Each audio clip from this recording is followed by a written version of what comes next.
আসসালামু আলাইকুম। আশা করি আপনারা সবাই আলহামদুলিল্লাহ ভালো আছেন। আজকে আমি গোলাপজাম মিষ্টি বানানোর রেসিপি শেয়ার করব এবং আমার অভিজ্ঞতা থেকে যতটুকু বারবার বানানোর কারণে যে বিষয়গুলো আমার নজরে পড়ছে বা যেগুলোর কারণে মিষ্টি ভালো মন্দ হয় সেগুলো আমার নলেজটা শেয়ার করবে A to Z যতটুকু জানি। হোপফুলি আপনারা সেভাবে বানালে আমি আশা রাখি, বিশ্বাস রাখি আপনারা সুন্দর করে বানাতে পারবেন। আজকে যে ইনগ্রেডিয়েন্টসগুলো লাগছে বানানোর জন্য, এখানে নিচে আমি 1 কাপ গুঁড়া দুধ, মেজারমেন্ট কাপের 1 কাপ গুঁড়া দুধ, 1 টেবিল স্পুন হচ্ছে সুজি। আর তবুও আমি সবগুলো ডেসক্রিপশনে লিখে দিব যদি বুঝতে আপনাদের অসুবিধা হয়। তারপরে নিব 1 টেবিল স্পুন হচ্ছে ময়দা আর হাফ টেবিল স্পুন হচ্ছে বেকিং পাউডার, বেকিং সোডা না, বেকিং পাউডার হাফ টিস্পুন। তো এগুলো শুকনো উপকরণগুলো একটা চামচের সাহায্যে আমি আগে ভালোভাবে সবগুলো একসাথে মিশিয়ে নিই। ময়দাটা দেখবেন কোনো যেন গুঁড়া গুঁড়া না থাকে, চেলে নিতে পারলে আরও ভালো।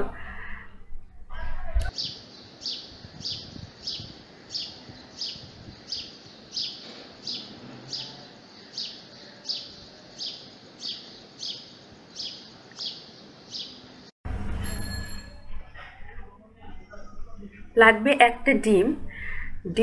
একটা ডিম দিয়েই হয়ে যায় সাধারণত, মানে 1 কাপ গুঁড়া দুধের জন্য একটা ডিম দিয়ে ময়ানটা হয়ে যায়। মানে ওই ডিমটা ভালোভাবে ফেটে নিয়ে আমি ওই ডিম দিয়ে হচ্ছে ময়দা শুকনো উপকরণগুলো একটা ময়ান করে নিলাম। আর দিলাম হচ্ছে 1 টেবিল স্পুন ঘি। মেখে নেওয়ার পরে ওটা 15 থেকে 20 মিনিট আমি ঢেকে রেখে দিলাম। এদিকে আমি চিনির শিরাটা তৈরি করে নিই। এখানে 3 কাপ মেজারমেন্ট কাপে 3 কাপ পানিতে 1 কাপ চিনি 3 কাপ পানিতে আমি শুধু হচ্ছে চিনিটা গলায় নিব। আর এদিকে আমার 10-15 মিনিট হয়ে গেছে। 15 মিনিট পরে দেখবেন যে যখন আমি গুঁড়া দুধটা মাখাই তখন কিন্তু হাতে আঠা আঠা লেগে থাকে, মানে মাখানোটা হাতে লেগে লেগে যায়, এত নরম থাকে। কিন্তু ওটা 15 মিনিট যখন আমি ঢাকনা দিয়ে ঢেকে রাখছিলাম তখন ওটা সুন্দর একটা খামির হয়ে যায়। আর ঘি দেওয়ার কারণে হচ্ছে হাতে আর লাগে না সেভাবে। খুব সুন্দর করে একটা একটা করে আমি এভাবে গোলাপ জামুনের শেপ করে বানায় নিলাম, কারণ এগুলো ভাজার পরে আরও ফুলে যাবে।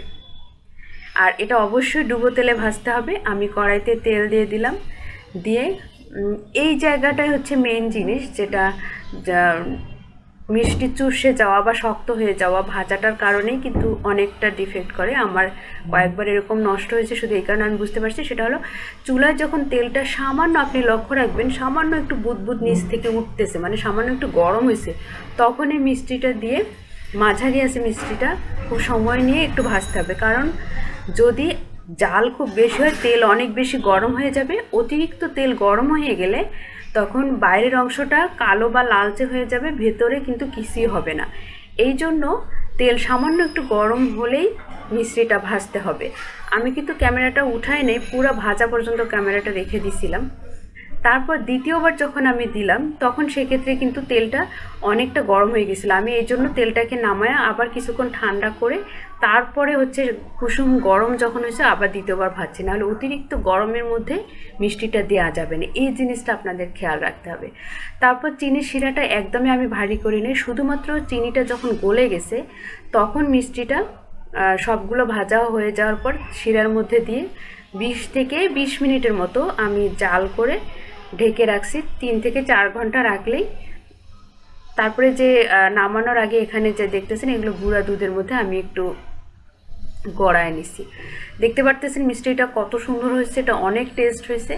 আর আপনারা এভাবে করতে পারবেন, শুধু খেয়াল রাখতে হবে যে ঢেকে রাখবেন ময়ানটা করে 15 মিনিট, তেলে ভাজার সময় একটু নজর রাখতে হবে, তাহলে মিষ্টি একদম পারফেক্ট হয়।